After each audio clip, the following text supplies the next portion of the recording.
Hello everyone, I am the Mehndi. Welcome to my YouTube channel.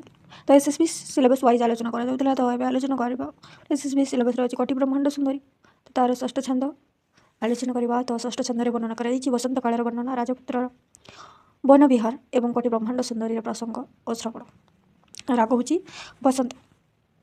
बसंत ऋतुर वर्णना होची राजपुत्र कोठी ना वन विहार करिया जाऊँ से समय कौन होची ना कोटि ब्रह्मांड सुंदरी प्रसंग गुड़ा शुणुचे मैंने तार गुणगान कर प्रसंग गुड़ा शुणुचे किए ना राजपुत्र किए गुणगान कर बसंत काल वर्णना एक होची बसंत काल वर्णना, राजपुत्र वन विहार, कोटि ब्रह्मांड सुंदरी प्रसंग श्रवण है। किए शुणुची किए कहूची राजकुमार भी शुणुची तार, राजकुमार भी शुणुची तार है माने गुण तार श्रवण गुण माने कथा एमती होची ताकर विवाह हो तमन वन विहार करिया बसंत ऋतु जाइछन दी जन ता संगे जाइछन राजकुमार सहित किए मंत्री पो से संग माने जाइछन से समय कोन होची राजकुमार गुण प्रशंसा कथा सुना जाइछि आ बुझला आ कोन होची राजकुमारी कार गुण प्रशंसा कथा सुनुछि ना राजकुमार उभय यार गुण कथा शुणुचंती है विवाह हम तेणुक अतिर समय समय बसंत विचित्र प्रमेय ताहार मित्र अनंग को प्रबल कराई आचरी चरचरी विहार है अतिर समय समय ये बसंत ऋतुटा हूँ अतिर समय है कारण से कौन आम कल कि ना अतिर समय विचित्र प्रमेय ताहार विचित्र प्रमेय हूँ कथा।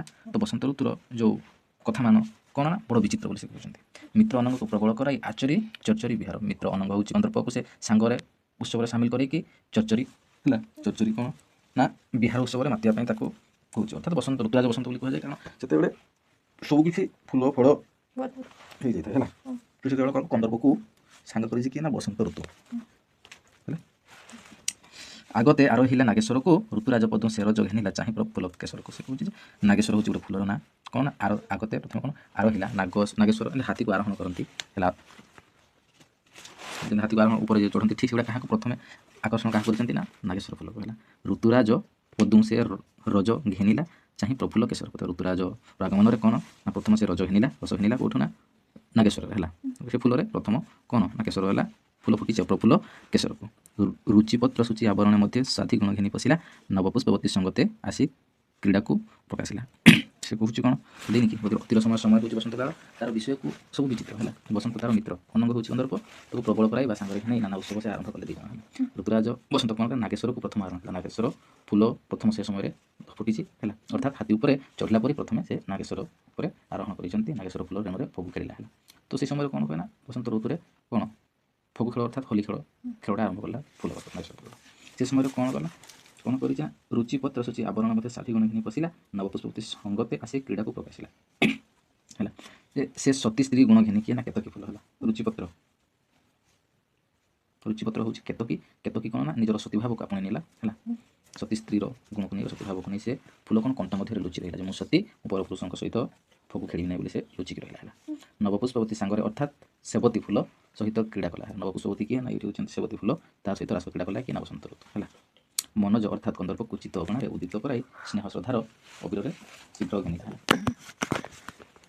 मनोज चित्तपुर मध्य चतुरे उदित कराई रति अनुराग अबीर शीघ्र सुखे कि नवपुष्पवती सेवती सेवती फूल कौन कला बसंत ऋतु सांग होकर आसिले कि क्या ना मनोज सहित कंदर्प सहित से रास क्रीड़ा मातिला और से कौन कला केतकी जाकि से सती स्त्री भाव नहीं से कंटक भर को पशिगला है तब से कौन करुच्छी ना मधुबन धूपणे मलय शैल नीलय अनिल बहिला सलिले मजी पद्मिनी चारि जाति दक्षिण भाषवे महिला ता जानी बन भवने जे आवेश तरुलता श्रेणी तरुण तरुणी समस्ते सुमन सुरेश से कौन है ना बसंत समय बंधु बोली मलय पर्वतवासी पवन बहिला मलय बसंत ऋतु बंधु बोली क्या कही मलय पवन को से बंधु बोली कही है पर्वतवासी पवन बहिला जल मझी रही पद्मिनी प्रभृति चारि जाति फूल सलील जल अर्थात क्रीड़ामग्न हो चारि जाति स्त्री परी रहिले है से बहु स्त्री अनुरक्त परी मोहित कला यह जानी बन पवन में आवेश है तरुलता मैंने युवक युवती परी फूल धारण कले आउ कौन कले ना चारि जाति पद्मिनी मैंने कौन पोखरी से स्वभाव रहिले आ कौन से कथा जाणी कौन बन उपवन कौन कले ना गछ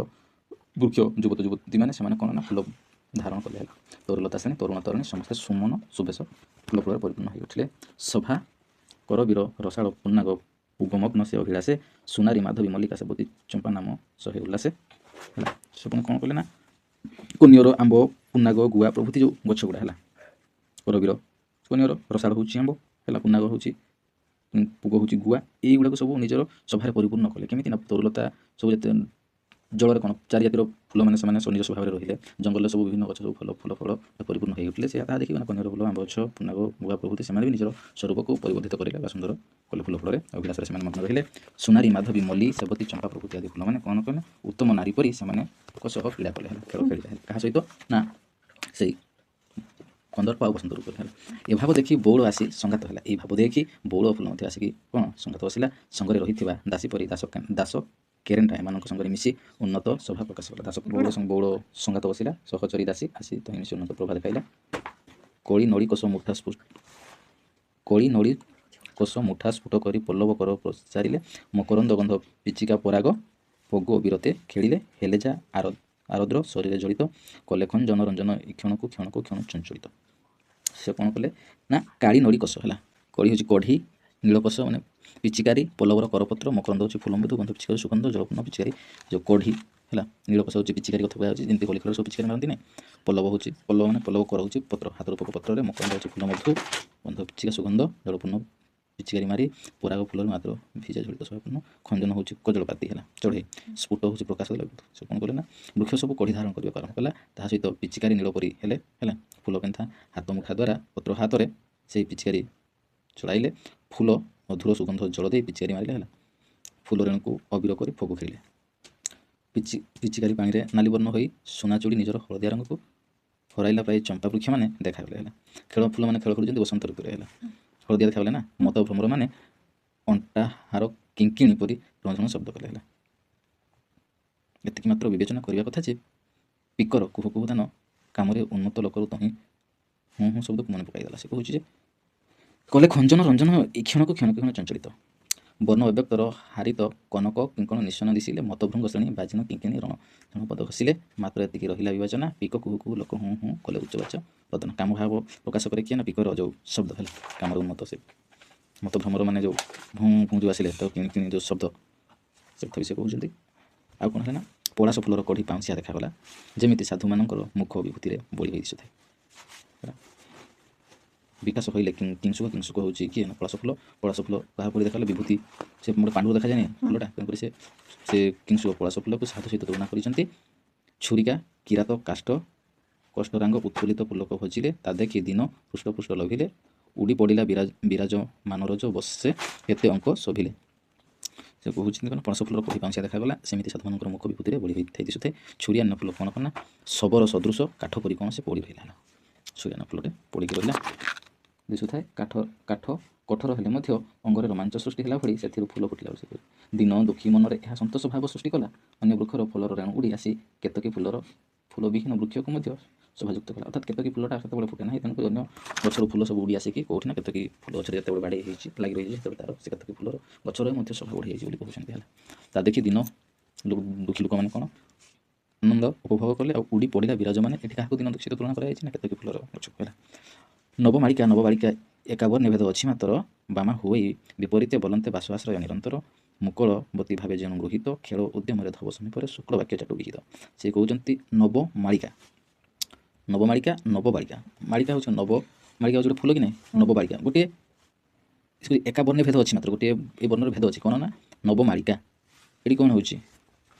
ନବମାଳିକା ବାମା ହେଉଛି କି ନାହିଁ? ବାମା ହେଉଛି ଝିଅ, ବର୍ଣ୍ଣଟେ ଅଛି। ବାମା ହୁଏ ବିପରୀତ ଯଦି ଉଲ୍ଲେଖ ବାମା ହେବ। ବଲନ୍ତେ ବାସ ଆଶ୍ରୟ ନିରନ୍ତର। ମୁକୁଳବତୀ ଭାବ ଯେଣୁ ଗୃହୀତ। ମୁକୁଳବତୀ ଭାବ ନେଇ ଖେଳ ଉଦ୍ୟମରେ ଧବ ସମୀପରେ ଶୁକ ବାକ୍ୟ ଚାଟୁ ବିହିତ।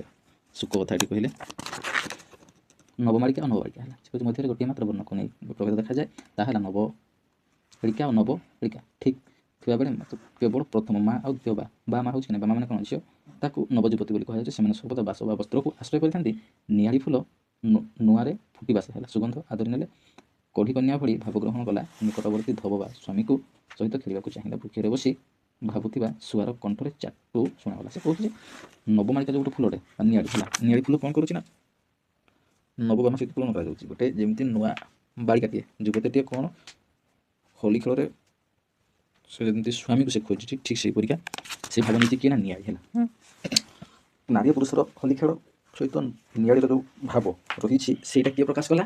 ନା ଗଛରେ ରହିଥାଏ ଶୁଆ ତାକୁ ପ୍ରକାଶ କଲା ବୋଲି ଚାଟୁକ୍ତି ଛଳରେ କହିଲା ବୋଲି ସେ କହୁଛନ୍ତି। ହେଲା, ସେ ରଙ୍ଗ ବସ ଯେ ହୋଇଲେ ଅଶୋକ ସ୍ତବକ ଉରଜ ଦିଶଇ ନଭସ୍ଥିତ ଚିତ ସେଲିଳା ରହସ୍ୟ ଚରିତେ ତୁରିତ ରସଇ ସାରଥି ରଥି ମାନସ ବିଳାଇଲେ ପ୍ରାତ ଦୀପଶାନ୍ତେ ଅରୁଣ କରାଇ ଦୁହେଁ ଅରୁଣ ବୋଲାଇଲେ। ସେ ରଙ୍ଗ ବସେ ହୋଇଲେ ଅଶୋକ ସ୍ତବକ ଉରଜ ଦିଶଇ ହେଲା ଅଶୋକ ଫୁଲ କ'ଣ ପେନ୍ଥା ରୂପ ପେନ୍ଥା ପେନ୍ଥା ଦେଖାଯାଏ ସେହି ଖେଳରେ ମାତିଗଲେ। ସେ କ୍ରୀଡ଼ା ଦେଖି ଆକାଶରେ ହେଲା ଆକାଶରେ ଥିବା ସୂର୍ଯ୍ୟ ଅନ୍ୟ ଦେବତା କ୍ରୀଡ଼ାରେ ମନ ବଳାଇଲେ। ସୂର୍ଯ୍ୟ ତାଙ୍କର ସାରଥି ହେଲା କ୍ରୀଡ଼ା ଏମିତି ରତ ହେଲା ଯେ ସକାଳ ସଞ୍ଜକୁ ଲାଲ କରି ଦେଲେ ନିଜେ ଲାଲ ହେଲେ ସାରଥି ଅରୁଣ ନାମ ଧାରଣ କଲେ। ସେ କହୁଛନ୍ତି ଯେ ଏ ସମୟରେ କ'ଣ ହେଇଛି ନା ଏଠି ଆକାଶର ବର୍ଣ୍ଣନା କରୁଛନ୍ତି ହେଲା ଅଶୋକ ସ୍ତବକ ଉରଜ ଦିଶିଲା ନଭସ୍ଥିତ ଚିତ୍ତ ସେ ଲୀଳା ରହସ୍ୟ ଚରିତେ ତୁରିତ ରସାଇ ସାରଥି ରଥି ମାନସ ବଳାଇଲେ। ସାରଥି ହେଉଛି କିଏ ନା ସୂର୍ଯ୍ୟଙ୍କର ରଥି ହେଉଛି ଅରୁଣ। ସାରଥି ସିଏ କ'ଣ ନା ନିଜେ ସତେ ଯେମିତି ସିଏ ବି ସତେ ଯେମିତି ଅରୁଣ ସହିତ ପ୍ରତିନିଧିତ୍ୱ ହେଲେ। ପ୍ରାତ ଦିବସନ୍ତ ଅରୁଣ କରାଇ ଦୁହେଁ ଅରୁଣ ବୋଲାଇଲେ। ଦିନ ରାତି ଏମିତି ଭାବରେ ସେ ବସନ୍ତ କାଳରେ ବ୍ୟସ୍ତ ରହିଲେ କ'ଣ ଏଇ ଯେଉଁ ଖେଳରେ ଯେ ଅରୁଣ ହେଉଛି ସୂର୍ଯ୍ୟ ହେଲା ତାର ସାରଥି ହେଉଛି ଅରୁଣ ହେଲା ଦୁଇ ଜଣ ମିଶି ରଥି ଆଉ ସାରଥି ସୂର୍ଯ୍ୟ ଆଉ ସାରଥି ଦୁଇ ଜଣ ସେ ଅରୁଣ ନାମକରଣ ବା ଅରୁଣ ଭାବରେ ବୋଲାଇଲେ ବୋଲି ସେ କହୁଛନ୍ତି। ସ୍ନେହପୂର୍ଣ୍ଣରେ ଚନ୍ଦ୍ର ଚୂର୍ଣ୍ଣରେ ଖେଳିଲେ ତାର ତାରାଡ଼ି ସଙ୍ଗତେ ତ୍ରିଜା ମା ରାମା ଶ୍ୟାମା ଅତିଶୟ କସ୍ତୁରିକା ଦିଲେ ଫିଙ୍ଗନ୍ତେ ସେ ଧରି ସେହି ଲେଉଟାଇ ମାଇଲେ ନିଶଙ୍କେ ଚନ୍ଦ୍ରିକା ଅଙ୍କ କରି ଅଙ୍କେ ଲୀଳା ବିଳାସେ କି ଥଇଲେ। ସେ କହୁଛନ୍ତି ଯେ ସୂର୍ଯ୍ୟ ଖେଳିଲେ ସନ୍ଧ୍ୟା ସମୟରେ ଆକାଶରେ କିଏ ବି ଖେଳୁଛନ୍ତି ନା ଚନ୍ଦ୍ର ବି ଖେଳୁଛନ୍ତି କାହା ସହିତ ନା ତାରାଡ଼ି ହେଲା ତାରାମାନଙ୍କ ସହିତ ସେ ଫଗୁ ଖେଳୁଛନ୍ତି। ତ୍ରିଜା ମା ରାମା ସ୍ନେହପୂର୍ଣ୍ଣରେ ଚନ୍ଦ୍ର ଚୂର୍ଣ୍ଣରେ ଚନ୍ଦ୍ର ଯେଉଁ ଚନ୍ଦନ ଚୂର୍ଣ୍ଣରେ ସେମାନେ ଖେଳିଲେ ହେଲା ଚନ୍ଦ୍ର କ'ଣ ଚନ୍ଦନର ଚୂର୍ଣ୍ଣରେ ଖେଳିଲେ ତାରାଡ଼ି ସଙ୍ଗୀତ ହେଲା ତାରାଡ଼ିମାନଙ୍କ ସ୍ତ୍ରୀମାନଙ୍କ ସହିତ ଖେଳିଲେ। ତ୍ରିଜା ମା ରାମା ଶ୍ୟାମା ଅତିଶୟ କସ୍ତୁରିକା ଦଲି ଫିଙ୍ଗନ୍ତେ ତାର ଯେଉଁ କସ୍ତୁରିକା ସବୁ ଫୋପାଡ଼ା ଫୋପଡ଼ି ହେଉଛନ୍ତି କେଉଁ ସମୟରେ ନା ବସନ୍ତ ଋତୁ ସମୟରେ ସେ ଧୂଳି ସେହି ଲେଉଟାଇ ମାରିଲେ ପୁଣି ସେ ଇଏ ତାକୁ ମାରୁଛି ପୁଣି ତାକୁ ଲଉଟେଇକି ମାରୁଛନ୍ତି ମାରାମୁରି ହେଉଛନ୍ତି ହୋଲି ଖେଳରେ। ନିଶଙ୍କେ ଚନ୍ଦ୍ରିକା ଅଙ୍କ କରି ଅଙ୍କେ ଲୀଳା ବିଳାସେ କି ଥଇଲେ। ନିଶଙ୍କରେ ଚନ୍ଦ୍ରିକା ଅଙ୍କ କରି ଅଙ୍କେ ଲୀଳା ବିଳାସ ନିଶଙ୍କ ଭାବରେ ସେ କଳାକଳି ହେଇ ଖେଳ ତାଙ୍କର ଚାଲିଛି ହେଲା। ମିଳିତ ଯେ ଗନ୍ଧ ମାନ କାନନ ଉଦରେ ଚତୁର ଆନନ ଗୁଣ ବିଶାରଦ ଶାରଦ ସାବିତ୍ରୀ ସଙ୍ଗେ ରଙ୍ଗେ ତସ ଜନନ। ସେ କ'ଣ କଲେ এই ଯେଉଁ ସ୍ନେହ ବସରେ ହୋଇ ଚନ୍ଦ୍ର ତାରକାପନ୍ଥୀ ସହିତ ତାରାଙ୍କ ସହିତ ଖେଳିଲେ କର୍ପୂର ଚୂର୍ଣ୍ଣରେ ଖେଳିଲେ ରାତ୍ରି ରୂପକ ଶ୍ୟାମା ସ୍ତ୍ରୀ କସ୍ତୁରୀ ଅତିମାତ୍ରାରେ ଯେଉଁ ଲଉଟାଇକି ଫିଙ୍ଗାଫିଙ୍ଗି ହେଲେ ରାତ୍ରି ଆଉ ଚନ୍ଦ୍ର ନିଶଙ୍କର ନିଜ ନିଜ ଶରୀରରେ ବିଳାସ ଧାରଣ ହେଲେ। ବେଦବର ବ୍ରହ୍ମା ହେଲା ଗୁଣ ବିଶାରଦ ସରସ୍ୱତୀ ଇଏ ପୁଣି ଖେଳୁଛନ୍ତି ବ୍ରହ୍ମା ଆଉ ସରସ୍ୱତୀ ମଧ୍ୟ ସାବିତ୍ରୀଙ୍କୁ ନେଇ ସେ କେଉଁଠି ଖେଳୁଛନ୍ତି ନା ଆକାଶରେ ଖେଳୁଛନ୍ତି ହେଲା। ଗୁଣ ବିଶାରଦ ସାବିତ୍ରୀ ସଙ୍ଗେ ରଙ୍ଗେ ତସଜନ ବୁଝିଲ ବ୍ରହ୍ମା କାଣୁ ସରସ୍ୱତୀକୁ ଆଉ ସାବିତ୍ରୀକୁ ନେଇକି ସେ କ'ଣ ଖେଳୁଛନ୍ତି ନା ଗନ୍ଧମାର୍ଦ୍ଦନ ରୂପକ ଯେଉଁ କାନନ ବଣରେ ସେ କ୍ରୀଡ଼ା କରୁଛନ୍ତି ହେଲା ଖୋଲି ଖେଳୁଛନ୍ତି। ମଳୟ ପର୍ବତକୁ ଇନ୍ଦ୍ର ଆଉ ଇନ୍ଦ୍ରାଣୀ ମଳୟ ପର୍ବତରେ କିଏ କିଏ ଖେଳୁଛନ୍ତି ଇନ୍ଦ୍ର ଆଉ ଇନ୍ଦ୍ରାଣୀ ହେଲା ସଚି ସେମାନେ ଖେଳୁଛନ୍ତି ସେଇଠି ଗନ୍ଧର୍ବ ଏବଂ ଅପ୍ସରୀମାନେ ମତ ହେଇ ପାଗଳି କ'ଣ ଖେଳୁଛନ୍ତି ସେମାନେ କେଉଁଠି ଗନ୍ଧର୍ବ ଅପ୍ସରୀମାନେ ମତ ହେଇ ଉତ୍ସବରେ ଯୋଗ ଦେବାକୁ ଚଞ୍ଚଳ ହେଲେ। ସେମାନେ ତେଣିକି ଏଇ ଉତ୍ସବରେ ଗନ୍ଧର୍ବ ଆଉ କିଏ କିନ୍ନରମାନେ ହେଲା ଗନ୍ଧର୍ବ ଅପ୍ସରୀମାନେ ସେମାନେ ହୋଲି ଖେଳ ଖେଳିବା ପାଇଁ ବହୁତ ଚଞ୍ଚଳ ହେଲେ। ବ୍ରହ୍ମା ଖେଳୁଛନ୍ତି ଇନ୍ଦ୍ର ବି ଖେଳୁଛନ୍ତି ଫୁଲମାନେ ଖେଳୁଛନ୍ତି ହେଲା। କୁବେର କିନ୍ନରୀଙ୍କୁ ସଙ୍ଗରେ ନେଇ ଉଦ୍ୟାନରେ ବିଳାସ କଲେ। ଶିବ ଓ ବିଷ୍ଣୁ କ୍ଷେତ୍ରମାନଙ୍କରେ ପ୍ରତିମା ରୂପେ ବିମାନ ଆରୋହଣ କରି ଭ୍ରମଣ କଲେ। ସେ ବିଳାସ କୈଳାସ ଓ ବୈକୁଣ୍ଠରେ ଚିତ୍ତମନହାରି ହୋଇଥାଏ। ସେ କହୁଛି କୁବେର ଆଉ କିନ୍ନର ଏମାନେ ବି କେଉଁଠି ଉଦ୍ୟାନରେ ଖେଳିଲେ ହେଲା। ଯଦି ଘେନି ଇନ୍ଦ୍ରାଣୀ ଗନ୍ଧର୍ବ ଅପ୍ସରୀ ସେ ଉତ୍ସବରେ ମତ ଚଞ୍ଚଳ ହେଲା। କିନ୍ନର ଘେନି ଧନେଶ୍ୱର ଚୈତ୍ର ରଥରେ ବିଳାସେ। କିନ୍ନର ଆଉ କିନ୍ନରୀକୁ ଘେନି କିଏ ନା ଧନେଶ୍ୱର କିଏ କୁବେର ହେଲା କହୁଛି କୁବେର ସେ କାଉଠି ଖେଳିଲେ ନା ନେଇକି ଚୈତ୍ର ରଥ ନାମକ ଗୋଟେ ଉଦ୍ୟାନ ସେ ଉଦ୍ୟାନରେ ସେ ଖେଳିଲେ। କ୍ଷେତ୍ରମାନଙ୍କେ ମାଧବ ପ୍ରତିମ ରୂପରେ ଲଳ ସେ ତେଣିକି ବୈକୁଣ୍ଠରେ କିଏ ଖେଳିଲେ ନା ବିଷ୍ଣୁ କୈଳାସରେ କିଏ ଖେଳିଲେ ନା ଶିବ ହେଲା। ଉମାଧବ ହେଉଛି କିଏ ଉମାପତି କିଏ ଶିବ ମାଧବ ହେଉଛି ବିଷ୍ଣୁ ହେଲା। ସେମାନେ ଖେଳିଲେ ବିମାନ ଆରୋହୀ ସେ ରଙ୍ଗେ ଭ୍ରମିତ ତାପରେ ବିମାନ ଆରୋହୀ ଏ ଦିଗରୁ ସେ ଦିଗକୁ ସବୁ ଚଳଚଞ୍ଚଳ ହୋଇ ଭ୍ରମଣ କଲେ। ସେ ବିଳାସ କୈଳାସ ବୈକୁଣ୍ଠେ ହୋଇଥିବ ଚିତ୍ତ ରମିତ। ଏଇ ଯେଉଁ ହୋଲି ଖେଳର ଯେଉଁ ରଙ୍ଗଭାଷ ଚାଲିଛି ବସନ୍ତ ଋତୁରେ ଏଇଟା ବଡ଼ ମନୋରମ ବୋଲି ସେ କବି କହୁଛନ୍ତି ହେଲା। ମୋହି ପାରଇ ଜଗତ ଯେଉଁ ଗୀତ ଆଲିଙ୍ଗିତ ସୁର ଶପଥ ସ୍ତୁକିତ ଲକିତ ଜହିର ପୁନଙ୍ଗ ଅନଙ୍ଗ ତହିଁତ ଗୁପୁତ ବିହଗ ପଶୁସ୍ୱରେ ସୁର ଧଇଲେ ପ୍ରଶସ୍ତ କରି ବସନ୍ତ ରାଗ ଧରି ସବୁ ଲୋକେ ତାହା ଗାଇଲେ। ତାପରେ କ'ଣ କରିଛନ୍ତି ନା ବୀଣାର ସପ୍ତସ୍ୱରକୁ ଆଶ୍ରୟ କରି ଯେଉଁ ଗୀତ ସମଗ୍ର ଜଗତକୁ ମୋହିପାରେ ହେଲା ଶପଥ ସ୍ୱର ଯାହା ଶୁଣି ସର୍ପ ସ୍ତୁକିତ ହୋଇ ଚାହିଁ ରହିଥାଏ। ସାପମାନେ ଯେଉଁ ସ୍ତୁକିତ ହୋଇ ପୁନଙ୍ଗ ମାନେ ହେଉଛି ସାପ ଚାହିଁ ରହିଥାନ୍ତି ସେଥିରେ ପୁଣି କନ୍ଦର୍ପ ଅଙ୍ଗହୀନ ହୋଇଥିବାରୁ ଗୁପ୍ତ ରହିଛି। ବିହଗ ହେଉଛି ପକ୍ଷୀ ପଶୁ ସ୍ୱରରେ ଧାଇଁଲେ ହେଲା। ଏଇ ଯେଉଁ ବୀଣାର ସପ୍ତସ୍ୱରକୁ ଆଶ୍ରୟ କରି ଯେଉଁ ଜଗତକୁ ମୋହିବାର ଯେଉଁ ଭାବ ଗୀତ ହେଲା ତାହାକୁ ସମସ୍ତେ ବିହଗ ପଶୁ ପକ୍ଷୀ ସାପ ସମସ୍ତେ ସେ ସୁରରେ ତେଣିକି ଗାଇଲେ ବସନ୍ତ ଋତୁର ଗାନକୁ ହେଲା। ପ୍ରଶସ୍ତ କରି ବସନ୍ତ ରାଗ ଧରି ସବୁ ଲୋକ ତାହା ଗାଇଲେ। ତେଣୁ ବସନ୍ତ ଋତୁର ଗୁଣକୁ ବର୍ଣ୍ଣନା କରୁଛନ୍ତି ତା ସମ୍ପର୍କରେ ଗୀତ ସବୁ ଗାଉଛନ୍ତି ହେଲା। କାରଣ ବସନ୍ତ ଋତୁ ଆସିବା ପରେ ଧଳା ପୃଷ୍ଠରେ ଯେଉଁ ଚହଳ ପଡ଼ିଯାଇଛି ଫଗୁ ଖେଳର ହେଲା। ତେଣୁକରି ତାକୁ ଋତୁରାଜ ବସନ୍ତ ବୋଲି କୁହାଯାଏ। ବୁଝିଲ? ସେ କର୍ଣ୍ଣ କୁହାରେ ପ୍ରବେଶ ବିଭରେ ଅବିରତେ ରହି ହୃଦୟରେ କଲେ ଉଦ୍ଦୀପନ ଆଲମ୍ବନ ଅବଲମ୍ବନ ସେ ଅତି ସେ ଲୋକ ହୋଲି ବସନ୍ତ ଋତୁରେ ହୋଲି ପଡ଼େ କି ନାହିଁ ବସନ୍ତ ରାସ ବୋଲି କୁହାଯାଏ ନାହିଁ। ବୀଣାର ସପ୍ତସ୍ୱରକୁ ଆଶ୍ରୟ କରିକି ସେ କର୍ଣ୍ଣ କୁହରେ ପ୍ରବେଶ ବିହରେ ଅବିରତେ ରହି ହୃଦୟରେ କଲେ ଉଦ୍ଦୀପନ ଆଲମ୍ବନ ଅବଲମ୍ବନ ସେ ଅତି ଆଧରେ ସମ୍ଭୋଗ ବିପ୍ରଲମ୍ବ ବିନିଶୃଙ୍ଗାର ହେଲା। ଆମର ଆଲମ୍ବନ ବିଭାବ ଆଉ ଉଦ୍ଦୀପନ ବିଭାବ ଅଛି, ସେଇଗୁଡ଼ା ସେଠି ପ୍ରତିଫଳିତ ହେଲା। ଆଉ କ'ଣ ହେଲା, ବିଭାବ ଯେତେବେଳେ ଉଦ୍ଦୀପିତ ହେଇ ଉଠିଲା ତାପରେ କ'ଣ ସମ୍ଭୋଗ ବିପ୍ରଲମ୍ବ ଏବଂ ସମ୍ଭୋଗର ହେଲା ଏଇ ଯେଉଁ ଶୃଙ୍ଗାର ରଚିତ ହେଲା। ଯୋଗୀ ବିଯୋଗୀ ବିରୋଚନ କରନ୍ତି ଭାବି ବେଗୀ କେଳି ଆଦର ଜହିଁରେ ହୁଏ ଇନ୍ଧନ ଚନ୍ଦନ ବନନ ତାପ ବିନାଶରେ ଲେଖନ୍ତି ସ୍ୱର୍ଗ ଭାଗ ମଧ୍ୟରେ ଅତ୍ୟନ୍ତ ସୁଖ ମାନସରେ କୁମର ବର ଏରୁତ ଉପଗତେ ଅଭିରାମ ଆରାମକୁ ଗମେ ବେନି ମିତ୍ର ଚିତ୍ରପୁଂସ ସଙ୍ଗତେ। ସେ କ'ଣ କରୁଛନ୍ତି ନା ହେଲା, ସେମାନେ ତ ମନୋହର ଗୀତ କାନରେ ଶୁଣି ପ୍ରବେଶ କରିବାରୁ ହୃଦୟରେ କ'ଣ ଅଭିରାମ କାମରୂପକ ଉତ୍ତେଜନା ସୃଷ୍ଟି ହୋଇ ଉଠିଯାଇଛି। କାହାର ନା ଏଇ କାହାର ରାଜକୁମାରଙ୍କର। ଯେତେବେଳେ ଏଇ ଯେଉଁ ପରିବେଶ ମଧ୍ୟରେ କ'ଣ ଫୁଲ ଫଳ ସବୁ ହୋଲି ଖେଳୁଛନ୍ତି ହେଲା, ଏଇ ବସନ୍ତ ଋତୁର ଆଗମନରେ ଯେ ହୋଲି ଖେଳଟା ହେଉଛି ସେତେବେଳେ ଏମାନେ ବସନ୍ତ ଋତୁରେ କ'ଣ ଯାଇଛନ୍ତି ନା ବନକୁ ବିହାର କରିବା ପାଇଁ ବୁଲିବା ପାଇଁ ଯାଇଛନ୍ତି। ଏମାନେ ଯେତେବେଳେ ପ୍ରବେଶ କରି ଯାଇଛନ୍ତି ବନକୁ ସେଇ ସମୟରେ ଏଇ ଭାବନା ଗୁଡ଼ାକ ସବୁ ଆସିଛି ହେଲା, ସୃଷ୍ଟି ଚାଲିଛି, ଏମାନେ ପଶିଛନ୍ତି ହେଲା। ତାପରେ କ'ଣ ଦେଖିଲା ପରେ ଜାଣିଲା ପରେ ତାଙ୍କ ମନରେ କାମଜ୍ୱାଳା ବଢ଼ିଯାଇଛି, ଉତ୍ତେଜନା ବଢ଼ିଛି ହେଲା। ସମସ୍ତେ ନିଜର ପ୍ରେମିକ ପ୍ରେମିକା ସହିତ ଏମାନେ ଖେଳୁଛନ୍ତି ବସନ୍ତ ଋତୁରେ ହୋଲି। ତ ଏମାନେ ଯେତେବେଳେ ଯାଇଛନ୍ତି ତ ଅଭିୟସଲି ତାଙ୍କର ପ୍ରଭାବଟା ପଡ଼ିବ। ସେମାନେ ଖେଳୁଛନ୍ତି ଆମର ବି ଥିଲା ଆମେ ଖେଳନ୍ତୁ ବୋଲି ସେମାନେ ତାଙ୍କର ମନରେ ଭାବିଛନ୍ତି ଆଉ ବୁଝିଲୁ କାମଜ୍ୱାଳା ଉଠିଯାଇଛି ହେଲା। ସମ୍ଭବ ବିପ୍ରଲମ୍ବ ଶୃଙ୍ଗାର ଏଗୁଡ଼ା ସବୁ ଆଜି ଚାଲିଛି। ପୁଣି କ'ଣ ରସକୁ ଆଦର କରି ଯୋଗୀମାନେ ବିଯୋଗୀ ହେଲେ ତାପ ବିନାଶ ପାଇଁ ଯେତେବେଳେ ଚନ୍ଦନ କାଠ ଦରକାର ପଡ଼େ ସେତେବେଳେ ଦେବଗଣ ସ୍ୱର୍ଗରୁ ଖୁସି ମନର ପତ୍ର ଲେଖୁଥାନ୍ତି। ବସନ୍ତ ମଳୟ ଉପଗତ ହେବାରୁ ରାଜପୁତ୍ର ନିଜର ଦୁଇ ମିତ୍ର ଅଦ୍ଭୁତ ପୁରୁଷଙ୍କ ସାଙ୍ଗରେ ନେଇ ସୁନ୍ଦର ପବନକୁ ଗମନ କଲେ। ଆସିଛନ୍ତି ହେଲା ଦୁଇ ମିତ୍ର ଦୁଇ କବି ତର୍କବିଦ ଆଉ ବାଗୀଶ୍ୱର ହେଲା ଆଣି ପ୍ରହର ଭେଟ କରାଇଲେ। କହୁଛନ୍ତି କୁମର ବର ଏରୁତ ଉପରେ ଆସିଲାରୁ ଅଭିରାମ ଆରାମକୁ ବେନି ମିତ୍ର ଚିତ୍ରପୁଂସ, ତାର ମିତ୍ର ହେଉଛି କିନା ଚିତ୍ରପୁଂସ ହେଲା। ତର୍କବିଦ ବାଗୀଶ୍ୱର ନାମ ବେନି କବି ତର୍କବିଦ ଏବଂ ବାଗୀଶ୍ୱର ଏମାନେ ଦୁଇ ଜଣ ହେଉଛନ୍ତି କବି। ବେନିମିତ୍ର ଚିତ୍ରପୁଂସ ହେଲା। ବେନିମିତ୍ର ଅଭିରାମ ଆରାମକୁ ବେନିମିତ୍ର ଆଉ ଚିତ୍ରପୁଂସ ଏମାନେ ତାର ସାଙ୍ଗରେ ଅଛନ୍ତି ସଙ୍ଗତେ। ବାଗୀଶ୍ୱର ହେଉଛି କବି, ତର୍କବିଦ ହେଉଛି ଶାସ୍ତ୍ରବିଦ, ଚିତ୍ରପୁଂସ ହେଉଛି ଗୋଟେ ଅଦ୍ଭୁତ ପୁରୁଷ ହେଲା। ବେନିମିତ୍ର ହେଉଛି ଗୋଟେ ଅଦ୍ଭୁତ ପୁରୁଷଟେ, ତର୍କବିଦ ଗୋଟେ କବି ଆଉ ବାଗୀଶ୍ୱର ଗୋଟେ କବି, ଏମାନେ ଦୁଇ ଜଣ କବି। ତ କବି ଭେଟାଇ ପ୍ରତିହାରୀ ପୁରଧାସୁତ ପୁଷ୍ପକାଳ ପ୍ରଶଂସୀ ହୋଇବାରୁ ବନ ବିହାରୀ ତରୁଣ ଏଥିକି ସୁମନେ ହସନ୍ତି ତୁହି ନକାଳରେ ତ୍ରାହି ବୋଲି ପିକେ ଅତି ଉଚ୍ଚେଜଣ ଭାସନ୍ତି। ସେ କହୁଛନ୍ତି ପୁରଧାସୁତ ଠିକ୍ ଅଛି। ପୁଷ୍ପକାଳ ହେଲା ବସନ୍ତ, ପୁରୋହିତଙ୍କର ପୁଅ ହେଲା। କିଏ ଆସନ୍ତି ବେନିମିତ୍ର ଗୋଟେ ଅଦ୍ଭୁତ ପୁରୁଷଟା ଆସିଛି। ତର୍କବିଦ ବାଗୀଶ୍ୱର ଏମାନେ ଦୁଇ ଜଣ କବି ହେଲା। ଭେଟ ହେଇଛନ୍ତି ପ୍ରତିହାରୀ ପୁରଧାସୁତ ପୁରୋହିତଙ୍କର ପୁତ୍ର ଆସିଛି ପୁଷ୍ପକାଳ ବସନ୍ତ ଋତୁର ସମୟକୁ ବର୍ଣ୍ଣନା କରିକି ପ୍ରଶଂସା କରିକି ବନ ବିହାର କରିବା ପାଇଁ ତରୁଣ ଏଥିକି ସୁମନେ ହସନ୍ତି। ତାପରେ ତରୁଣ ଅର୍ଥାତ୍ ରାଜପୁତ୍ର ଟିକେ ହସୁଛି।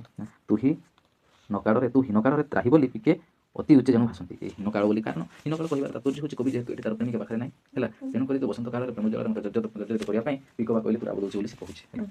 ନିକଟ ପ୍ରକଟ ସରସି ଦେଖାଇ ସଚିବ ନନ୍ଦନ ଭାସନ୍ତି ନୂତନ ପଦ୍ମମୁଖ ଅଳ୍ପ ବିଳାସୀ ଏହି କଥା କହି ଆସନ୍ତି ଜେଜଡ଼ ସେ କି ମଧୁର ସଙ୍ଗୀତ ଲକ୍ଷିତ ବୀରମଣି ଭଣୀ ଗ୍ରୀଷ୍ମ ବରସା ଶରଦ କି ନିନ୍ଦ ବାଞ୍ଛିତ। ନିକଟ ପ୍ରକଟ ଦୁଇ କବି ତର୍କବିଦ କହିଲେ ପୁତ୍ର ବନରେ ବିହାର କରୁଥିବାରୁ ବସନ୍ତକାଳ ପ୍ରଶଂସା କଲେ। ଏହି ଋତୁରେ ବୃକ୍ଷମାନେ ଫୁଲର ସହିତ ହୋଇଥାନ୍ତି। ଶୀତକାଳରେ କହିଲେମାନେ ହୀନ ବୋଲି ଉଚ୍ଚରେ ରାବନ୍ତି ହେଲା। ନିକଟରେ ଥିବା ଏକ ସରୋବରକୁ ଦେଖାଇ ମନ୍ତ୍ରୀପୁତ୍ର କହିଲେ ଯେ ନବଯୁବତୀ ପଦ୍ମ ପରି ମୁଖକୁ ଅଳ୍ପ ଦେଖାଯାଉଛି, ଇଏ ନା ପଦ୍ମଫୁଲ। ସେ ଜଡ଼ ବା କାକରରେ ସେ କ'ଣ ମଧୁ ବା ମହୁ ସଙ୍ଗେ ସମାନ ହେବ? କାରଣ ଯେତେବେଳେ କାକର ପଡ଼େ ନାହିଁ ସେତେବେଳେ ବସନ୍ତ ଋତୁ ଯେଉଁ କାକର ଗୁଡ଼ା ପଡ଼େ ସେତେବେଳେ ପଦ୍ମ ବା କଇଁ କ'ଣ ନା ମରିଯାଏ ପରେ ଦାଗ ଲାଗିଯାଏ ହେଲା, ମଉଡ଼ିଯାଏ। ଅନ୍ୟ ଅର୍ଥରେ ଶୀତକାଳ କ'ଣ ବସନ୍ତ ଋତୁ ସହିତ ସମାନ ହେବ ବୋଲି ସେ କହୁଛନ୍ତି। ଏହା ଶୁଣି ବୀରମଣି ରାଜପୁତ୍ର କହିଲା ତେବେ କ'ଣ ବସନ୍ତ କାଳ ବର୍ଷା ଗ୍ରୀଷ୍ମ ଶରତ କାଳକୁ ନିନ୍ଦା କରୁଛି? ଆଗରେ କହିବା ତାତ୍ପର୍ଯ୍ୟ ହେଉଛି ଯେହେତୁ ତାର ପ୍ରେମିକା ନାହିଁ ସେ ପୁଣି ମୋର ବସନ୍ତର ଆବଶ୍ୟକତା କ'ଣ ଅଛି ବୋଲି ସେ କହୁଛି। ଆଗରେ ଯାଉଥିବା ଅଦ୍ଭୁତ ପୁରୁଷଟି ଲେଉଟି ପଡ଼ି କହିଲା ବିଧି ବିବେଚନା କରି ଅନ୍ୟମାନଙ୍କୁ ପଛରେ ପକାଇ ଦେଇ ହୋଇଛି, ଏହା କ'ଣ ତୁମର ମନକୁ ଆସୁନାହିଁ? ଏହା ଶୁଣି ରାଜପୁତ୍ର ଇଚ୍ଛତ ହୋଇ ଚାହିଁଲା। ସେହି ସମୟରେ ଜନିକ କବି ସାବଧାନ କରି ନିଜ ମନେ ପକାଇଦେଲା। ବୀରମଣି ଭ୍ରମୀ ଗ୍ରୀଷ୍ମ ବରସା ଶରଦ କି ନିନ୍ଦା ବାଞ୍ଛିତ ଅଗ୍ରତାରେ ଥିଲା ଅଦ୍ଭୁତ ପୁରୁଷ ଯେଉଁ ଚିତ୍ରପୁଂସ ସେ ହେଉଛି ଅଦ୍ଭୁତ ପୁରୁଷ ପାଲଟିଲା ହୋଇ ଭାସିଲା ବିଧି ବିବେକ ଅଛି ପଛେ ପକାଇ ଅବଧାନକୁ ନ ଆସି ନରେଶ ସୁତ ସସ୍ମିତ ଅନାଇ ସେହି ସମୟରେ ସାବଧାନ କରାଇ କବି ମନ ମନାଇଲା। କବି ବୋଲି ସେମାନେ ଅଛନ୍ତି ମନେ ପକାଇ ଦେଉଛି କ'ଣ ସୁରଭି ପଣରେ ସୁରଭି ଗୁଣରେ ସୁରଭି ପରଶେ ନନ୍ଦନା ଯେମନ୍ତ ମତ କାମିନୀଙ୍କ ସୀମନ୍ତ ମଣିଭୂଷା ହୋଇ ବନ୍ଦନା ତେମନ୍ତ ସୁରଭି ଋତୁରେ ପ୍ରଧାନ ନଦୀରେ ଗଙ୍ଗା ପୁରୁଷେ ମନସିଜ ଗଜେନ୍ଦ୍ର ଗଜବିଧାନ। ସେ କହୁଛି ସୁରଭି ପଣରେ ସୁରଭି ଗୁଣରେ ସୁରଭି ପରଶେ ନନ୍ଦନା ଗୋଟେ ଝିଅଟେ ଅଛି ନା ସୁରଭି ପଣରେ ବି ସୁରଭି ଗୁଣରେ ସୁରଭି ଠାରୁ ପରଶରେ ମଧ୍ୟ ବନ୍ଦିତ ହୁଏ ଯେମନ୍ତ ମତ କାମିନୀ ସୀମନ୍ତ ମଣିଭୂଷା ହୋଇ ବନ୍ଦନା। ତେମନ୍ତ ସୁରଭି ଋତୁରେ ପ୍ରଧାନ ନଦୀରେ ଶ୍ରେଷ୍ଠ ନଦୀମାନଙ୍କର ମଧ୍ୟରେ ଯେମିତି ଗଙ୍ଗା ଶ୍ରେଷ୍ଠ ପୁରୁଷମାନଙ୍କର ଯେମିତି ମନସୀ ଜଗତ କନ୍ଦର୍ପ ଶ୍ରେଷ୍ଠ ଆଉ ହାତୀରେ ଯେମିତି ଗଜେନ୍ଦ୍ର ହେଲା ଐରାବତ ଶ୍ରେଷ୍ଠ ସେଇ ବିଧାନରେ ଗୋଟିଏ କ'ଣ ଅଛି ନାରୀ ଅଛି ବୋଲି ସେ କବି କହୁଛନ୍ତି ହେଲା। ସଭା ରମ୍ଭାରେ ପ୍ରୟୋଗ ବୋଧ କରୁଥିଲା ବଇଲା ସେ ଅପସରି ବିଟପି ଭାବ ଭଜି ତନୁକୁ ରମ୍ୟ ନ ପାଇଲା ଯାସଭା ଯଶ ଜଗତେ ପ୍ରସରି ହାରି ହାରି ହୋଇ ତରଳ କଗ୍ନି ସୁର ସରିତ ଅନୁସରି ହେଲା। ସେ କହୁଛନ୍ତି ସେ ମତ ଦେଲା ଏଟାର କ'ଣ ହେଲା ନା ପୁଷ୍ପପୁରର ରାଜକନ୍ୟା ସେ କଥା ସେ କହୁଛନ୍ତି କାରଣ କୋଟି ବ୍ରହ୍ମାଣ୍ଡ ସୁନ୍ଦରୀ ପୁଷ୍ପପୁରର ରାଜକନ୍ୟା କି ନାହିଁ ପୁଷ୍ପପୁରର ରାଜକନ୍ୟା ସୁନ୍ଦରୀ ପଣରେ ଆଉ ତୁମରେ ସ୍ତ୍ରୀମାନଙ୍କ ମଧ୍ୟରେ ସେ ମଣିଷ ଦୃଶ୍ୟ ତେଣୁ ସେ ସବୁ ସୁନ୍ଦରୀ ନାରୀମାନଙ୍କ ଠାରୁ ସମ୍ମାନ ପାଇଥାଏ। ସେହିପରି ଋତୁଙ୍କ ମଧ୍ୟରେ ବସନ୍ତ ନଦୀଙ୍କ ମଧ୍ୟରେ ଗଙ୍ଗା ପୁରୁଷ ମଧ୍ୟରେ କାମଦେବ ବା କନ୍ଦର୍ପ ଆଉ ହାତୀମାନଙ୍କ ମଧ୍ୟରେ ଐରାବତ ହେଲା। ସେମିତି ରମଣୀ ସବୁ ରମଣୀଙ୍କ ମଧ୍ୟରେ ସାର କିଏ ହେଉଛି ନା ଯେଉଁ କୋଟି ବ୍ରହ୍ମାଣ୍ଡ ସୁନ୍ଦରୀ ହେଲା। ଏଠାରେ ଭାଟ ବା ଦୂତ ସେ ପୁଣିଥିଲା କହୁଛି ସେ ମତ ଦେଲା ରମ୍ଭା ଅପସରା ଛଳରେ ରାଜକନ୍ୟାର ସୌନ୍ଦର୍ଯ୍ୟକୁ କ'ଣ ପ୍ରୟୋଗ କରାଯାଇପାରିବ। ରମ୍ଭା ଅପସରା ସୌନ୍ଦର୍ଯ୍ୟରେ ରାଜକନ୍ୟାର ସମ୍ମାନ ନ ପାରି ବେଶୀ ହାରା ସେ କହୁଛି ସେ କ'ଣ ନା କୋଟି ବ୍ରହ୍ମାଣ୍ଡ ସୁନ୍ଦରୀ ସହିତ ତୁଳନୀୟ ହେଇପାରିଲା ନାହିଁ ତେଣୁକରି ସେ ଯାଇକି କ'ଣ ନା ରମ୍ଭା ସେ ବେଶ୍ୟାରେ ପରିଣତ ହେଇଗଲା। ରମ୍ଭା ପୂର୍ବଶ ଏମାନେ ହେଉଛନ୍ତି ନର୍ତ୍ତକୀ ଏମାନେ ବେଶୀ ସ୍ୱର୍ଗପୁର ବେଶୀ ହେଉଛନ୍ତି ବେଶ୍ୟାରେ ପରିଣତ ହେଲା। ସେଠାରେ ବ୍ୟାପିଛି ଶୁକ୍ଳତାରେ ହାରିଯାଇ ସ୍ୱର୍ଗରୁ ଗଙ୍ଗା ତରତର ହୋଇ ହାର ପରି ଏହାର ସଙ୍ଗିନୀ ହୋଇଛି ତେଣୁକରି ଶୁକ୍ଳତାରେ ହାରିଯାଇକି ନା ସ୍ୱର୍ଗରୁ ଗଙ୍ଗା ସଙ୍ଗିନୀ ହେଇଛି ସାଙ୍ଗ ହେଇଛି। ଜଗତ ଜିଣିବା ଲକ୍ଷ୍ୟରେ କନ୍ଦର୍ପ ମୂର୍ତ୍ତି ଧାରଣ କରି ରାଜକନ୍ୟାର ଅଧୀନ ହେଲା ତେଣୁକରି ଜଗତକୁ ଜିତିବା ପାଇଁ କନ୍ଦର୍ପ କ'ଣ କନ୍ଦର୍ପ ସବୁଠୁ ସୁନ୍ଦର ତେଣୁକରି ସେ ଯାଇକି ରାଜକନ୍ୟାର ଅଧୀନରେ ରହିଛି ହେଲା। କନ୍ୟାର ଗତି ସହିତ ସମାନ ହେବା ଇଚ୍ଛାରେ ହାତୀ ପାଦ ତଳେ ଶରଣ ପଶିଲା କାରଣ ରାଜକୁମାରୀର ପାଦ ତଳେ ଶରଣ ପଶିଛି କନ୍ଦର୍ପ ତା ଅଧୀନରେ ରହିଛି। ଶୁକ୍ଳତାରେ ଯେଉଁ ଶୁଭ୍ରତାରେ ପବିତ୍ରତାରେ ହାରିଯାଇ ଗଙ୍ଗା କ'ଣ କହିଲା ସଙ୍ଗିନୀ ସାଜିଛି ତାର ହେଲା। ରମ୍ଭା କ'ଣ ବେଶ୍ୟା ହେଇଗଲା। ଜୈନିକ କବି ଏହିଭଳି କହିବାରୁ ଆଉ ଜଣେ କବି କହିଲେ ଯୋତ କବି ତ ଏବଂ ବାଗୀଶ୍ୱରୀ ଜଣେ କବି ଜଣେ କହିଲା ଆଉ ଜଣେ ତେଣିକି ବାଡ଼ି ଧରିକି କହୁଛି ତୁମେ ଭୁଲିଲ କନ୍ୟାର ପିନ୍ଧା ଲୁଗାର ଧଡ଼ି ରୂପେ ବସନ୍ତ ତା ପାଖରେ ଶରଣ ପଶିଛି। କହୁଛି ଯେ ଏ ବସନ୍ତ ଋତୁର ଯେଉଁ ଅଭିନବ ଚତୁର୍ପାର୍ଶ୍ୱରେ ଯେଉଁ ପରିପୂର୍ଣ୍ଣର ଯେଉଁ ବର୍ଣ୍ଣନା ହେଲା ଏତେ ସୁନ୍ଦର ସେ ଋତୁର ଆଗମନରେ ତେଣୁକରି ସେ ଋତୁକୁ ସେ ଯେଉଁ କୋଟି ବ୍ରହ୍ମାଣ୍ଡ ସୁନ୍ଦରୀର ଶାଢ଼ୀର ଧଡ଼ି ସହିତ ତୁଳନା କରିଛନ୍ତି ହେଲା। ପୁଣି ସେ କହିଲେ ହେ କବି ଭଲ କଥା କହିଲ କିନ୍ତୁ ଏ ସୁନ୍ଦରୀ ସମକକ୍ଷ ତାର ବର ମିଳୁନାହିଁ ବୋଲି ସେ କହୁଛନ୍ତି। ସେ ଦୁଇ ଜଣ କବିଙ୍କ ପ୍ରଶ୍ନ ଉତ୍ତର ଉଚ୍ଚାରିତ କଥା ପ୍ରସଙ୍ଗରେ କୁହାକୁହି ହେଉଛନ୍ତି ରାଜପୁତ୍ରର ମନକୁ ଭୁଲାଇ ନେଲେ ସେମାନେ ଅର୍ଥାତ୍ ଗୋଟେ ନାରୀର ବର୍ଣ୍ଣନା ଏତେ ସୁନ୍ଦର ସେମାନେ କହୁଛନ୍ତି। ରାଜକୁମାର ବନ ବିହାର କରିବା ପାଇଁ ଯାଉଛନ୍ତି ବସନ୍ତ ଋତୁରେ ତାପରେ ଆଗ୍ରହ ବଢ଼ିଛି କାହାର ନାହିଁ ରାଜପୁତ୍ରର ଆଗ୍ରହ ବଢ଼ିଛି ପୁଷ୍ପ ହେଲା ପୁଷ୍ପ ଋତୁର। ସେ ଦୁଇ ଜଣ କବିଙ୍କ ପ୍ରଶ୍ନ ଉତ୍ତରରେ ଉଚ୍ଚାରିତ କଥା ମାନ ରାଜପୁତ୍ରର ମନକୁ ଭୁଲାଇ ନେଲା। ସେ ଏଥିରେ ଆତୁର ହୋଇ ସଂସାରର ବାସନା ଧ୍ୱଂସ କଲା। ତାପରେ ମାଧବୀ ଫୁଲ ସହିତ ମଣ୍ଡପରେ ବସିଲା। ମନ୍ତ୍ରୀପୁତ୍ର ତାଙ୍କୁ ପ୍ରଶ୍ନ କରିଛି ମନ୍ତ୍ରୀପୁତ୍ର କିଏ ହେଉ ଉଦେ ତୁମେ କେଉଁ ଦେଶରେ କବିତ ଜାତରି ଆଦରି ଯାହା କହିଲ କି ସତେ ସେହି ଋତୁ ଜାତ ହୋଇଛି ସୁନ୍ଦରୀ ଶ୍ରବଣ କିମ୍ବା ଦ୍ରଷ୍ଟବ୍ୟ ସେ ଭାସିଲେ ମିଥ୍ୟା ପ୍ରକାର ଚମତ୍କାର ଯେତେ କଥା ଘେନି ସତ୍ୟକୁ ଆସିଲେ ନହିଲା ବିଶ୍ୱକର୍ମା ମୟ ପିତୁଳା ବିଭଜନ ଚିତ୍ରଲେଖନ ସମସ୍ତେ ସମେ ବାଲ୍ୟକାଳେ ଭାବିଲେ କି ନିର୍ମାଣ ବିକ୍ଷଣେ ହେଲା ଏ ଯୋଗେ କରୁ କରୁ କଳ୍ପନା ଏ ଅଙ୍ଗ ସେ ଅଙ୍ଗ ଏସନ ତେସନ ପ୍ରଶ୍ନ କଳ୍ପିବା କଳ୍ପନା। ସେ କହୁଛନ୍ତି ଏଇ କଥା ଯେତେବେଳେ କହୁଛନ୍ତି ସତ ସତରେ ସେ କନ୍ୟା ଜନ୍ମ ହେଇଛି ସେମିତି ଅଛି ଗୋଟେ କନ୍ୟା ବୋଲି ସେ ରାଜକୁମାର କହୁଛି ତୁମେ ଦେଖିଛ ମିଥ୍ୟା ପ୍ରକାର ଚମତ୍କାର ଯେତେ କାଘିନେ ସତ୍ୟକୁ ଆସିଲେ ସେ ତାପରେ କ'ଣ କହୁଛି ନା ସେ କବିଦୟ ତୁମେ କେଉଁ ଦେଶର ଯାହା କହିଲ ତାର ଚାତୁର୍ଯ୍ୟ କହିଲ ନା ସତ ବୋଲି ସେ ମିଛରେ କହିଲ ସତରେ କହିଲ ସେଇଭଳି ସୁନ୍ଦର କ'ଣ ଏ ସଂସାରରେ ଜନ୍ମ ନେଇଛନ୍ତି ତା ବିଷୟରେ ଶୁଣିଛ ନା ଦେଖିଛୁ ବୋଲି ଆମକୁ କହୁଛ ବୋଲି ସେ କହୁଛନ୍ତି। ସେ ଦୁହେଁ କହିଲେ ଯେଉଁ ଚମତ୍କାର ଆମେ କହିଲୁ ତାହା ମିଥ୍ୟା ପରି ଜଣାପଡ଼ୁଛି କିନ୍ତୁ ସୁନ୍ଦରୀ ଯୋଗୁଁ ସତ୍ୟ ବୋଲି ପ୍ରମାଣିତ ହେଉଛି ବୋଲି କହିଲେ ହେଲା। ଏହି କନ୍ୟାର ପିତୁଳା ଗଢ଼ିବା ପାଇଁ ଦେବଶିଳ୍ପୀ ବିଶ୍ୱକର୍ମା କେଉଁଠୁ ନା ଦାନବଶିଳ୍ପୀ ମୟ ଚେଷ୍ଟା କରି ବିଫଳ ହୋଇଛନ୍ତି ହେଲା। ବିଶ୍ୱକର୍ମା ଆଉ ଦାନବଶିଳ୍ପୀ ମୟ ଦେବଶିଳ୍ପୀ କିନା ବିଶ୍ୱକର୍ମା ଦାନବଶିଳ୍ପୀ ହେଉଛି ମୟ ଏମାନେ କନ୍ୟାର ପିତୁଳାକୁ ବା ମୂର୍ତ୍ତିକୁ ଏସବୁ ଗଢ଼ିବା ପାଇଁ ସେମାନେ ଫେଲ୍ ହେଇଯାଇଛନ୍ତି ବିଫଳ ହେଇଯାଇଛନ୍ତି।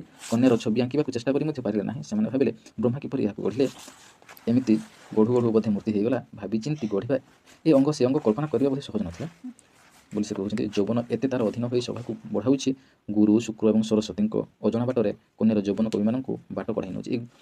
ଦେବଗୁରୁ କିଏ ଶୁକ୍ରାଚାର୍ଯ୍ୟ ହେଲା ଦେବଗୁରୁ ବୃହସ୍ପତି ସରସ୍ୱତୀ ଏଇମାନଙ୍କର ଯେଉଁ କବି ଏମାନେ ତାଙ୍କୁ ବର୍ଣ୍ଣନା ବି କରିପାରୁନାହାନ୍ତି ହେଲା ବର୍ଣ୍ଣନା କରିପାରୁନାହାନ୍ତି ତାଙ୍କର ଯୌବନର ତୁଳନା କରିପାରୁନାହାନ୍ତି।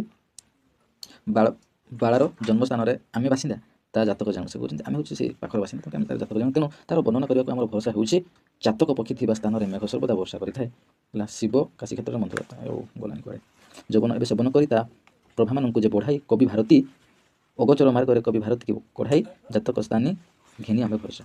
ଚାତକ ସ୍ଥାନୀ ଯଥା ଥିଲା ମୁଦିତର ପ୍ରତିଦିନ ପରେ ବର୍ଷା ଜାତକ କ'ଣ କରେ ନା ବର୍ଷା ଋତୁ ପାଳନ କରେ ତେଣୁକରି ଏହି ଆଶା ଜନ୍ମ ନେଇଛି କାରଣ ରାଜପୁତ୍ର ପାଖରେ ଯେଉଁ କାଶୀ କ୍ଷେତ୍ରରେ ପରମ ପବିତ୍ର ତ୍ରିନେତ୍ର ମନ୍ତ୍ର କାରଣେ ମୁଖ୍ୟ ଦାନରେ ସେ ଦକ୍ଷିଣ କର୍ଣ୍ଣ ଉର୍ଦ୍ଧ୍ୱ ହୁଏ ମରଣେ ସେ ଧନୁ କ୍ଷେତ୍ର ଶରତ ହିଁ ତାରକାର ଗୁଣ କୋଟି ସ୍ଥାନ ଧ୍ୱନି ଦୁର୍ଜଟି ଯେ ପାପ ପରକୁ ବିଦାରକ। ସେ କହୁଛନ୍ତି ଶିବ ହେଉଛନ୍ତି କାଶୀ କ୍ଷେତ୍ରର ମନ୍ତ୍ରଦାତା ହେଲା। କାଶୀ କ୍ଷେତ୍ରରେ ଯେଉଁ ମନ୍ତ୍ର ଉଚ୍ଚାରଣ ହେଉଛି ସେ ମନ୍ତ୍ରଦାତା କିଏ ନା ଶିବ ତେଣୁ ସେ ସ୍ଥାନର ପରମ ପବିତ୍ର ଲୋକମାନଙ୍କୁ ତାହା ମୋକ୍ଷ ପ୍ରଦାନ ଦେବାରେ ପାରଙ୍ଗମ ବା ହୋଇଛି। ମରଣ କାଳେ ସେଠାରେ ଦକ୍ଷିଣ କର୍ଣ୍ଣ ବା ଉର୍ଦ୍ଧ୍ୱ ହୁଏ ହେଲା। ଯେତେବେଳେ ସେ କାଶୀ କ୍ଷେତ୍ରରେ ଯିଏ ମରିଯାଏ ସେତେବେଳେ କ'ଣ ହୁଏ ନା ତାର ଡାହାଣ ପଟ କାନଟା ଉପରକୁ ହେଇଯାଏ ହେଲା। କାଶୀ କ୍ଷେତ୍ରରେ ଏହି କ୍ଷେତ୍ର ଧନୁ ସ୍ୱରୂପ, କାଶୀ କ୍ଷେତ୍ରଟା ଯେଉଁ ଧନୁ ସ୍ୱରୂପ, ଯେମିତି ଶଙ୍ଖ ପୁରୀଟା କ'ଣ ଶଙ୍ଖ କ୍ଷେତ୍ର ବୋଲି କୁହାଯାଏ, ପୁରୀ ବୋଲି କୁହାଯାଏ କି ନାହିଁ, ଶଙ୍ଖ ଭଳିଆ ଦେଖାଯାଏ ଆକୃତି, ଠିକ୍ ସେଇଭଳିଆ କାଶୀ ହେଉଛି ଧନୁ କ୍ଷେତ୍ର ହେଲା। କୋଟି ଲିଙ୍ଗ ସେଠାରେ ଅବସ୍ଥାନ କରୁଛନ୍ତି ବୋଲି ତାହା କୋଟି ବା ଧନୁର ଗୁଣ। ଧନୁଧାରୀ ହେଉଛନ୍ତି ଶିବ, ସେ ଧନୁ ଧରି ପାପ ରୂପକ ଶତ୍ରୁଙ୍କୁ ବିଦାରେ ଉଦ୍ଧାର କରନ୍ତି। ଏହି କ୍ଷେତ୍ରରେ ମଦରେ ବୁଡ଼ି ରହିବା ଲୋକ ମଧ୍ୟ ଶିବ ରୂପ ଧାରଣ କଲା ହେଲା। ଦୁଷ୍କୃତ କାର୍ଯ୍ୟ କରି ମଧ୍ୟ ସୁକୃତ ଫଳ ପାଇଲା, ଏହା ପୁରାଣରେ ଲେଖାଗଲା। ଏହିଭଳି କ୍ଷେତ୍ର ଯେଉଁଠାରେ ଦୁର୍ଗାଙ୍କ ଦଣ୍ଡ ବିନା ଯମର ଦଣ୍ଡ ଭୟ ନଥାଏ, ପୃଥିବୀରେ ସେ କ୍ଷେତ୍ର ଅମରପୁରୀ, ଦେବତାମାନେ ସେଠାରେ ରହିବାକୁ କାମନା କରିଥାନ୍ତି ବୋଲି ସେ କହୁଛନ୍ତି। ଶୀଘ୍ର ମଦ ମଜ୍ଜନ ମୃତଜନ ରଞ୍ଜନ ବୃଷଭାଞ୍ଜନ ରୂପ ବହିଲା। ସେ ପାଖରେ କ'ଣ ଯେତେବେଳେ ମରିଯାଆନ୍ତି ଲୋକମାନେ ସେତେବେଳେ ଶିବଙ୍କର ପ୍ରତିରୂପ ନେଇଯାଆନ୍ତି ହେଲା। ଦୁଷ୍କୃତ ଆପରଣେ ହେଲେ ସୁକୃତ ପରାଣ କୃତରେ ରହିଲେ, ଭୈରବୀ ଦୁର୍ଗା ବିନା ଦଣ୍ଡେ ନାହିଁ ଯାହାର, ଯମର ଅମର ବଞ୍ଚିତ ଅଟଇ ସେ ସ୍ୱର୍ଗ ସିନା ମହିରେ। ଏଠି କାଶୀ କ୍ଷେତ୍ରର ବର୍ଣ୍ଣନା ହେଇଛି ହେଲା। ସେ ମୁକ୍ତି ପଦରେ ମଣିକର୍ଣ୍ଣିକାରେ ତ୍ରିବର୍ଗ ଫଳରେ ସୋପାନ, ମୂର୍ଖରେ ସଂସ୍କୃତ ଜାତ ଖରେ କରଇ ଯାହିଁ ପୟପାନ। ସେ କ୍ଷେତ୍ର ମୁକ୍ତି ଦେବାରେ ଶ୍ରେଷ୍ଠକର ମଣିକର୍ଣ୍ଣିକା ହେଉଛି ସେଇ କ'ଣ ନା କାଶୀ କ୍ଷେତ୍ର ମଣିକର୍ଣ୍ଣିକା। ତ୍ରିବର୍ଗ କ'ଣ ମୁକ୍ତିଦାତା, ତ୍ରିବର୍ଗ ଅର୍ଥ ଧର୍ମ ଅର୍ଥ କାମ, ମୋକ୍ଷଟା ନାହିଁ ତ୍ରିଫଳ, ଏଠି ଧର୍ମ ଅର୍ଥ କାମ ହେଲା ପ୍ରଦାନ କରିଥାନ୍ତି। ମୂର୍ଖ ମୁଖରେ ସଂସ୍କୃତ ଗାନ ହୋଇଥାଏ, ଜାତ ହୁଏ କରଇ ଯହିଁ ପୟପାନ, ପୟ ହେଉଛି ଅମୃତ ପାନ ହୋଇଥାଏ। ବରଦା ଶାରଦା ଅନ୍ନପୂର୍ଣ୍ଣା, ବରଦା ଶାରଦା ଆଉ କିଏ ନା ଅନ୍ନପୂର୍ଣ୍ଣା ହେଉଛି ଲକ୍ଷ୍ମୀ, ଶାରଦା ହେଉଛି ସରସ୍ୱତୀ ଏବଂ ଅନ୍ନପୂର୍ଣ୍ଣା ଲକ୍ଷ୍ମୀ ମାନେ ବର ପ୍ରଦାନ କରିଥାନ୍ତି। ଅଛନ୍ତି ବାଞ୍ଛନ୍ତି ବିଦ୍ୟା ତୁର୍ଯ୍ୟ ବିଦ୍ୟା, କ୍ଷୁଧାତୁର କର୍ଣ୍ଣ ଦେବୀ ଜପ ନାହିଁ ବକ୍ରତୁଣ୍ଡ ବିହନରେ, ଆମ ମନ୍ତ୍ରରେ କେଉଁ। ସେ କହୁଛନ୍ତି ବକ୍ରତୁଣ୍ଡ ହେଉଛନ୍ତି ଗଣେଶ ହେଲା। ଅଛନ୍ତି ହଁ ସେହି କାଶୀ କ୍ଷେତ୍ରରେ ମୁକ୍ତି ପ୍ରଦାୟକ, ସେଠାରେ ମଣିକର୍ଣ୍ଣିକା ତୀର୍ଥ ଅଛି। ତ୍ରିବର୍ଗ ଏହି ମଣିକର୍ଣ୍ଣିକା କ୍ଷେତ୍ରରେ ଧର୍ମ ଅର୍ଥ କାମ, ତିନୋଟି ଫଳର ମୋକ୍ଷ ପ୍ରଦାନ କରାଯାଏ, ତିନୋଟି ଅର୍ଥ ପ୍ରଦାନ କରାଯାଏ। ସେହି ତୀର୍ଥ ଜଳପାନ କଲେ ମୂର୍ଖ ମଧ୍ୟ କ'ଣ କରେ, ମଣିକର୍ଣ୍ଣିକାରୁ ନା ସଂସ୍କୃତ ଭାଷାରେ ଉଚ୍ଚାରଣ କରେ। ବର ଦେବା ପାଇଁ ସେଠି କେଉଁମାନେ ଅଛନ୍ତି, ସରସ୍ୱତୀ ଏବଂ ଅନ୍ନପୂର୍ଣ୍ଣା ବର ପ୍ରଦାନ କରିଥାନ୍ତି ହେଲା। ଆଉ କ'ଣ ନା ବିରାଜମାନ କରୁଛନ୍ତି ବିଦ୍ୟାର୍ଥୀଙ୍କୁ ବିଦ୍ୟା ଆଉ କ୍ଷୁଧାତୁରମାନଙ୍କୁ ସର୍ବଦା ଅନ୍ନଦାତା। ବିଦ୍ୟା କିଏ ସରସ୍ୱତୀ ପ୍ରଦାନ କରନ୍ତି, କ୍ଷୁଧାତୁର ଲକ୍ଷ୍ମୀ ହେଲା ପ୍ରଦାନ କରିଥାନ୍ତି। ସେହି ସ୍ଥାନରେ ଗଣେଶଙ୍କୁ ଜପ କରିବା ଛଡ଼ା ଅନ୍ୟ ମନ୍ତ୍ର ନାହିଁ। ସେ ବାଳାର ରୂପ ବର୍ଣ୍ଣନା ଧ୍ୟାନ ଛଡ଼ା ଆମର ଅନ୍ୟ ତପ କରିବା କାମନା ନାହିଁ। ଏହା ଶୁଣି ରାଜପୁତ୍ର କହିଲେ, ପାଠ କର ଆଉ ଡେରି କର ନାହିଁ। ବାଳାର କୀର୍ତ୍ତି ଚନ୍ଦ୍ରକିରଣ ପରି ଆମର ହୃଦ କୁସୁମକୁ ଆନନ୍ଦ ପ୍ରଦାନ କରୁ। ଯିଏ ଏ ଜଗତରେ ତାରକା ମନ୍ତ୍ରର ପ୍ରବର୍ତ୍ତକ, ସ୍ୱଭାବତଃ ସେହି ନିଜ ଗୁଣର ଉଦ୍ଧାରକର୍ତ୍ତା, ସେହି ମହାଗୁରୁ କାଶୀଶ୍ୱରଙ୍କୁ କବି ଉପେନ୍ଦ୍ର ଭଞ୍ଜଙ୍କର ବନ୍ଦନା ଉଚିତ। ପୁଣି ଭାବରେ ଜର୍ଜର ହୋଇ କବି କହିଲେ, ହେ ପ୍ରଭୁ ଗଣେଶ ପିତା କାମଦାୟକ ମୋର କାମନା ଶିବଙ୍କର ବର୍ଣ୍ଣନା କରୁଛନ୍ତି ଶେଷରେ ହେଲା। ମୁଁ ଯେଉଁ କୋଟି ବ୍ରହ୍ମାଣ୍ଡ ସୁନ୍ଦରୀଟା ଲେଖୁଛି, ସେ କୋଟି ବ୍ରହ୍ମାଣ୍ଡ ସୁନ୍ଦରୀକୁ ପୂର୍ଣ୍ଣ କରିବି ବୋଲି ସେ ଆଶନ ନମସ୍କାର ଏହି ପାଠ କରି ଚାଲୁଛନ୍ତି। ଜପ ନାହିଁ ବକ୍ରତୁଣ୍ଡ ବିହନରେ, ଆମ ମନ୍ତ୍ରରେ କେଉଁ ଅଭା ତପ ନାହିଁ ଆନ କାମନାରେ, ସେ ବାଡ଼ା ବନିବାକୁ ଧିଆଉ ପଠ ହେ ମଠରୁ ଆଉ କାରଣ। ବୀର ବୋଲେ ହୃଦୟ ମନସହିତ, କବି ସେଠି କହୁଛନ୍ତି ବୀର ଅର୍ଥାତ୍ ଏଇଟା ହେଉଛି ବୀର, ନିଜେ ଉପେନ୍ଦ୍ର ଭଞ୍ଜ ବୀର ବୋଲେ ହୃଦୟକୁ ସୁମକୁ ମଧୁ ବଧୁ କୀର୍ତ୍ତି ବିଧୁ କିରଣ ଚନ୍ଦ୍ର ପରି ଉଦ୍ଭାସିତ କର।